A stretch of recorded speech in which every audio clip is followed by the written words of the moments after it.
The best desktop of all time. Great desktop behind you, what bro. a screensaver. That's not a screensaver. I think that's just a backdrop. Yeah, that's He a has that wallpaper. thing. That's just my man. That's my hero right there. That's my guy. He's not doing good. He's sick, but hopefully he'll get well, go back to Europe, and then I'm going to see him in Philly on the 23rd. So that's it. That's the guy right there. Hey, we're pulling for you, boss. Good luck, boss. Yeah. Pulling for you, boss. He's not feeling good. What's going on? That's news to me. I didn't know there's something Said wrong. he had a perforated ulcer back in last year, which caused him to miss some concerts. And then this year over in Europe, I think he was playing in a concert in Dublin in the pouring rain. And then he got some kind of sore virus in his throat, so he had to cancel a couple shows. Supposedly he's coming back, I think, next week. He's back in Colts Neck now, recovering. So hopefully he'll get back. Hey, we're pulling for you, boss. That one hit wonder that sold his catalog for $600 million. That one hit wonder. Who called him a one-hit wonder again? Who was it? Some idiot on Twitter. Those experts. Somebody on Twitter. All right. Hey, look, Austin Rivers. You got to as long as he says what he thinks, he'll get himself a coaching job. Look at J.J. Redick. He's going to end up maybe be coaching the Lakers. If you're honest on television, which people want, and you're not placating to a certain element, your knowledge comes out. I think it's awesome. He was great to listen to. How do you feel about it in the football world? Because obviously we've seen it where, Mike Mayock goes from being the draft and combine expert at NFL Network to general manager of a team, which seems like the right. Now granted, Gruden, who was the coach of that team, goes from the Monday Night Football booth back into there. Not that he wouldn't have got a job if he wasn't doing Monday Night Football because of the success he had down in Tampa Bay. But I'm just saying, you see, Lynch obviously goes from TV into that. Why do you think, or do you think, that being on TV, it's like a never-ending interview pretty much with all these teams, right? Like if a team needs a coach, well, you've heard this guy for 18 weeks, at least 3 hours a week, talking about situational football, talking about there's angles. I think guys are trying to get jobs potentially as they get on TV, but I think there's also a chance that guys get on TV and people are like, hey, you'd be good for this job. You should think about it. Is that true as somebody that ran a team? And do you think that's going to continue to happen at a rapid level that it's kind of starting to? I think intelligence is always going to be the biggest sell of anything. So when you talk smartly on television and you educate the viewer, whether it's in basketball, hockey, or football, or any sport, college basketball, I think that the viewer craves that. We're in the world of information, and they want to learn more about the game. They want to understand the game, not from a superficial level, and certainly not from an X's and O. We don't need clinics on TV. But what we need to do is understand the strategy that's involved around what's going on in the league, off season and in season. And I think that's what helps. And, look, Hubie Brown's 90 years old. I don't miss a Hubie Brown game that he does. I don't care if he's doing some two bad teams. I learn something every time Hubie Brown talks on television. He's 90 years old and he's into it. He knows the players. He coaches both teams at the same time, which is remarkable. And that's what we want as fans. I'm liking what the Sixers are doing here. I don't like what the Nets are doing. He coaches it, and that's kind of what we want to learn about the game. We all are curious about how we can improve our knowledge of the sport. So when we sit in some bar somewhere, we actually sound smart. Yeah, I love sounding smart, and I love whenever people make me smarter whenever I listen to them. So I'm echoing your sentiment as well as what we all kind of want to hear. Also, and I don't know who brought this point up in the last couple of days, but somebody did. It's I think it was Florio maybe, Belichick on our show every Monday this upcoming fall, and then on the Manning cast. So on our show, fans that always have seen him as this old, miserable bastard from all these press conferences, they're going to see the side of him as a human. And then on the Manning cast, you're literally going to see him go, well, this is what they should. This is now you're watching him break down football. Coach. So every fan base is going to watch that. And if their coach starts to do anything, and there's a sense that Belichick still wants to get back into football, he's going to be on TV all year. And fans are going to be like, why didn't we hire Bill Belichick? That's another whole part of it as well. You win, I don't want to say win over fan bases, but you kind of do. So the owner can hire you as well. So the fans want it. Obviously the information is there and they're smart at your job. It seems like a brilliant interview. Austin's doing it right. And him having to plan all right, I'll do TV and then I'm going to get a job. That's not a bad pipeline to that potential gig if you're doing that. And Belichick, I think, is going to benefit mightily next year from this. And we're all going to benefit when he breaks down the Monday night game on your show, because it'll be a peek into the game that no one else can give you. And I've witnessed it firsthand, and I have too many notes in my OneNote computer about, pregame and what he's been able to deliver and how he sees the game and how it's going to go. And rarely is he ever wrong. I can't remember it. And then when he's in the game, what is going on in the game? There's always something happening in the game. It's not about what plays are you running, but what are you trying to accomplish? Everybody goes play to play, but there's a broader picture of every single game. The first quarter is about figuring out, is this what we practiced? Is this what we need to do? The second and the third quarter are about the adjustments we need to make, and then the fourth quarter becomes standalone. Like, how do we win this game? And I think we see it in basketball. Look, the Mavericks won 3 games in the final minutes of the fourth quarter because they could figure out how to win the game in the fourth. And they adjusted in the second and the third. So you're going to get a great peek into his brain and his ability to invoke scheme into players. Remember, football is a game of players and plays. And so often we just talk players and not how to fit. Like, what's the difference between Kyle Shanahan's offense and Sean McVay's? Everybody says, well, they're the same. Well, they're really not. They're not at all. They're formationally is Kyle. What we've seen from Sean is more gap scheme, more trying to be physical at the front, more over routes. They're different, but they come from the same, but they brought off. And you're going to hear Bill talk about all those things. Yeah, that's what Tom Brady said. Peyton said that Tom Brady told him that every single week on a Monday during the announcement of Belichick coming on the Manning Cast, he said that Tom would come into his office every Monday or whatever it was, and Bill Belichick would break down not only the defense that he's going to be playing against, defensive coordinator, what tree he comes from, what the rules of this particular defense are from the founder of the defensive scheme that they are going to be running. Whenever there's a big moment, here's what the defensive coordinator wants to call. If there's a panic, this is what he's going to call in this exact moment. And by the time Tom got out of that, 3-hour, whatever it was like, okay, Tom literally just went through a master's course of this potential defense, which is why I'm excited to hear Tom Brady on Fox. But listening to Bill do that move forward will be awesome on TV. Let's talk about what's happening right now around the NFL, because these are moments, OTAs, where I feel like the biggest thing that happens is team camaraderie. I think team camaraderie happens. I think you build up friendships. I think the locker room gets strengthened. I think, obviously, if you have new schemes coming in, people can learn that. But if it's same schemes, same everything, it is just like, hey, how you doing? Good to see you. We're about to spend 6 months with each other here as soon as the season starts off. For you with these OTAs, there's people, obviously, that are making business decisions and opting out publicly so people know that they're not at voluntary workouts. The people that aren't there, how do we feel about it? What should we be thinking about whenever watching these OTAs and thinking about these OTAs? And is there any stories that kind of we should maybe pay attention to a little bit more? Well, I think a lot of it is based on the player, right? I mean, Trent Williams isn't in San Francisco's OTAs, but he works really hard and he shows up ready to play and he knows the system. So him not being there or Christian McCaffrey not being there is really no big deal, because they're working, doing their prep work on their own.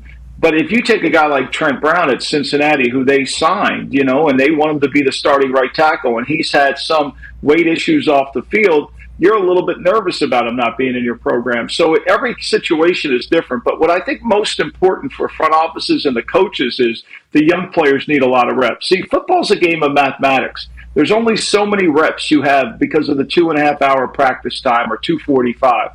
There's only so many reps you get. There's only so many turns you're going to be able to have. And who controls those reps is critical. And if you can get the young players caught up on a fast track to where they can help you in November and December because they've gotten all these reps, I think it really benefits your team. The bonding element is great because what the veterans need to do is show the players and the young players how to be professionals, right? They have to show them what it takes. How do you prepare in the classroom? How do you prepare on the field? How do you have a routine to get ready for practice? Like, that's all really important, and they need to learn that. And you can't always have the coach tell them that because it blocked out. So that veteran leadership needs to be present in there where you're trying to teach some of these young players how to behave like professionals. And as small as it sounds, too, like we're humans, too, going to a new city, and obviously your rookie class you're going to be friends alongside of and everything like that. But whenever the vets are kind of like giving game on, life in the city, like Clint Session and I used to go out whenever I was a rookie. And then I got introduced like Joseph Adai. And then Peyton obviously introduced me to things and took me places. It was an immediate welcoming to the city. And then you hear stories about these places that do hazing in the NFL and shit like that.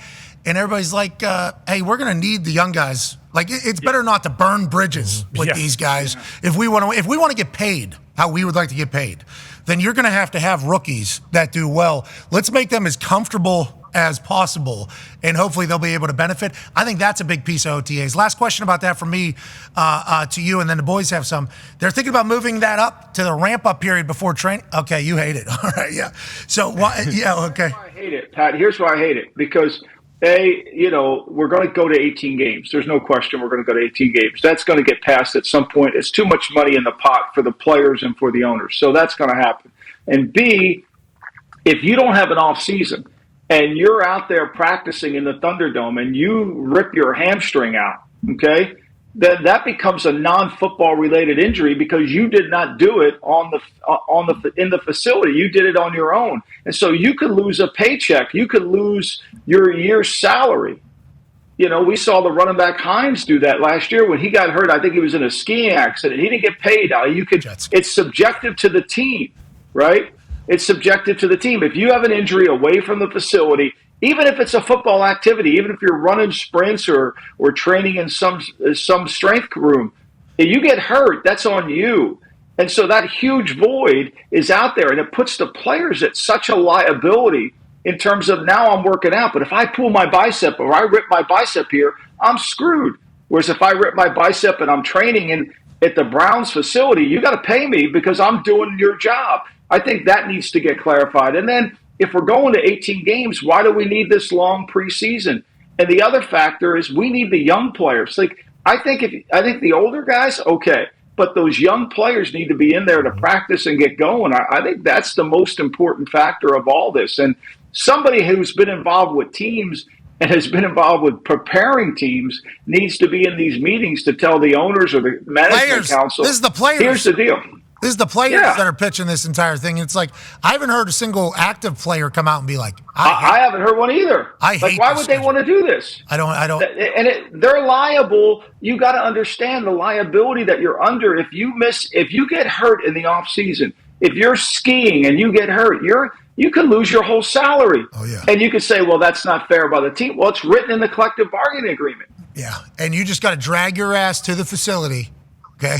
And you got to hurt yourself in there somewhere. Mm-hmm. Where'd you break your leg at? Colorado. But I need to break it in that building right there. So I'm walking in, and I'm jumping to the top of our box that we have in a weight room, and I'm falling off that thing. Yep. And all of a sudden, that's what's going to take place. That was really the thought. That was like the fear.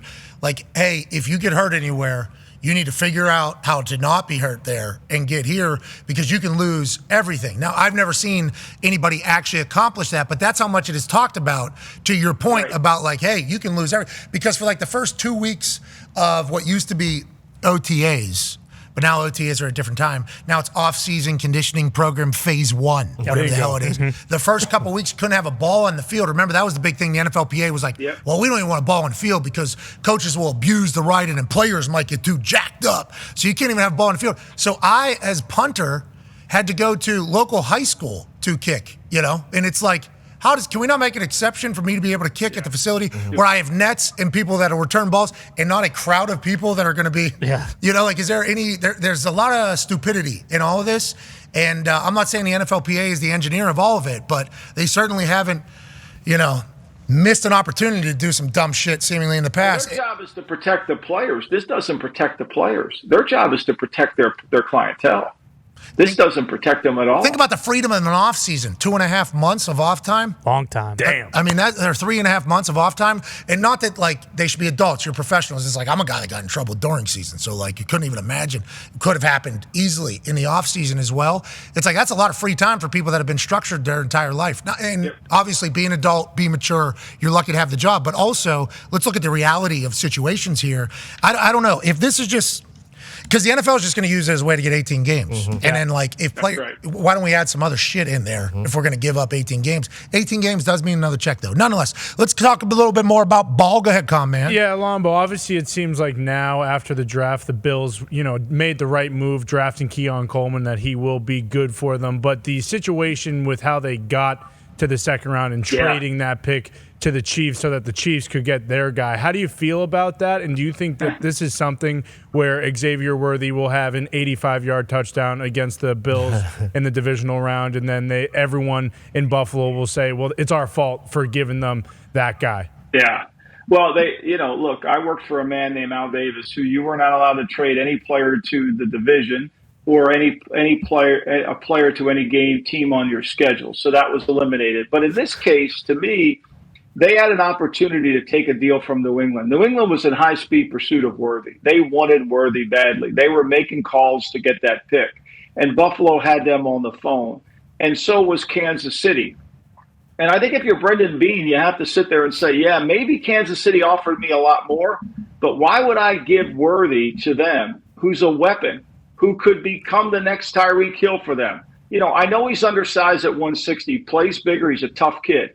But why am I doing anything to help the Chiefs, especially since I lost to them with 13 seconds? I missed a 44-yard field goal to send the game in overtime.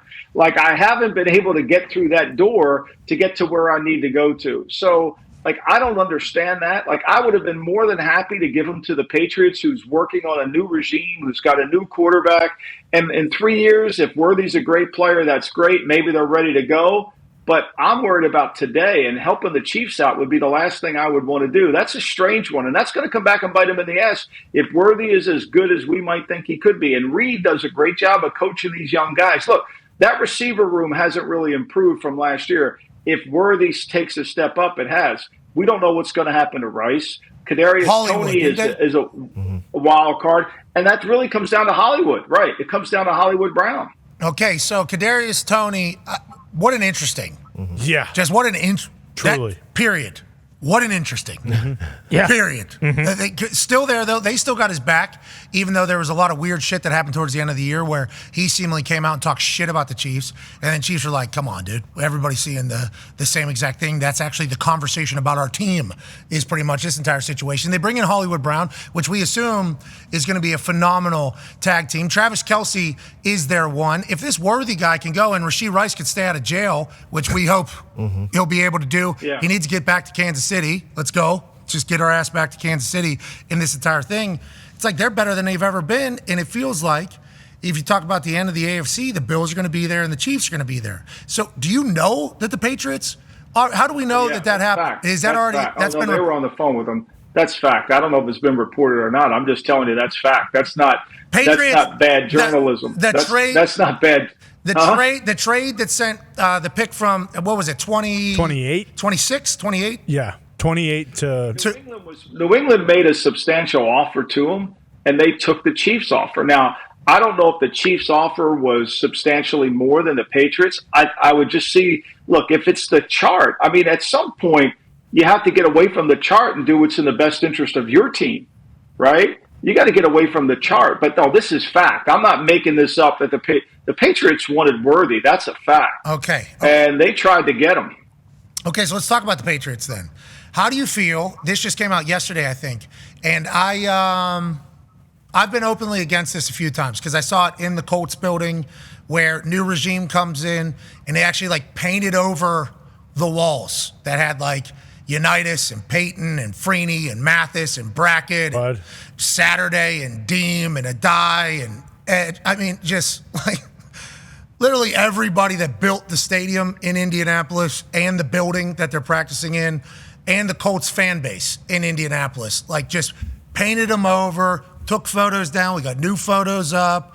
And it was we wanted people to know that this is no longer, this is a new Colts, and we got to bring the Colts, whatever. It's like we had one losing season, Peyton had a broken neck. Let's, everything else seems to get forgotten. Seattle would happen, right? And they're coming out, and obviously the players are cool with it. So however it motivates the team, sweet. When I was in Indy, I hated it. Now it's come out that the New England has done something similar. I don't know what the extent is, but they've taken some Super Bowl memorabilia down. And Coach Mayo said he wanted to let the boys know, like, it's a new team. This is our team now. It's like, I don't know. I don't know what New England did. I don't think we've gotten photos from the before and after and how big it is. How do you feel about that whole, that's like their mission, that's like the way to motivate is like, this isn't about what happened here before, it's about what happens right now, which I get. But also, shouldn't you, like the standard here is this. Like, shouldn't you? I don't know. This isn't the first time it's happened. When Bill Walsh walked into the 49ers facility at 711 Nevada Street in Redwood City, he took over for Joe Thomas, who took all that stuff down, who basically got rid of all the great 49er history. And Walsh put it back up. And he wanted to bring in he needed the alumni to come in the building. He needed the players that are wearing that uniform to understand what it meant to be a 49er, that it has been successful, that there is a heritage here. There's a sense of belonging. And the only way you can create a sense of belonging is reaching out to your past. It's why we have holidays. It's why we have Memorial Day. We honor those who have given their lives up for our freedom. It's why we have Veterans Day, so we honor the veterans who have served in our country. It's a way of creating a sense of belonging, and you can't lose sight of that. Walsh used to say all the time, Marines fight for Marines, because he believed that that was a sense of creating. And when you just do that, when you absolve it, then it's disrespectful. Look, the Minnesota Vikings have kept Bud Grant's office intact. Now, most of those players have no idea who the hell Bud Grant is, other than he wore short sleeves in a cold weather day. Even though they went to 4 Super Bowls, they didn't win any. But Bud Grant, they kept his office. Like, he's part of their heritage. And I think, to me, when you do that, it becomes egotistical. It becomes something bigger than the program. And I think that becomes a real issue. Because obviously the Vikings, I don't know how many Super Bowls, so I'm not saying it's worked or whatever. Go ahead. That's what I mean. Like, Seattle and Indy, like, absolutely taking that stuff down stings, but they've won 1 Super Bowl. Like, with the Patriots, who the New England Patriots are. It was the last 20 years. They won 6 Super Bowls. And we don't know what they did. We don't know what all they did. Allegedly, they took down, like, the do your job shit. They took down some photos, like, things of that nature that, might have alluded to the past. But, like, New England. It's not like this history is far, far away. Like, I think everyone who sees this logo knows, like, oh, yeah, Bill Belichick, Tom Brady, 6 Super Bowls. Like, is it a little different because of that, and also because the player that is now the head coach was a part of the dynasty? I don't know.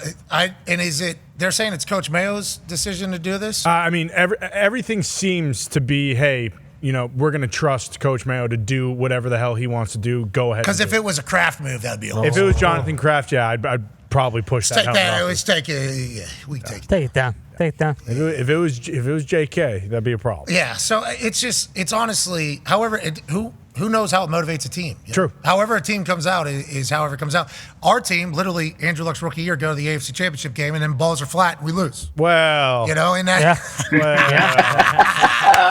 So it worked, So it's just like, for me personally. Those balls really were. All right, LeGarrette Blount had 3 touchdowns, 180 yards. Yeah, well, he couldn't fumble because he was just squeezing everything. Yeah, they were really flat there. That was the problem. For those that don't and are new to the show, I am not on the side. Jokes. Yeah, this is not jokes. This is not real. That was the worst thing to happen to our particular team. Now, granted, I am bottom of totem pole, which I think is actually the most powerful spot of an actual totem pole. But I'm just talking for the metaphor. Sure. As the bottom of the totem pole, as the least important human being on the Indianapolis Colts, more specifically any of those teams. But I think I could speak for our locker room that Deflategate shit was the and a half later, we're being reminded.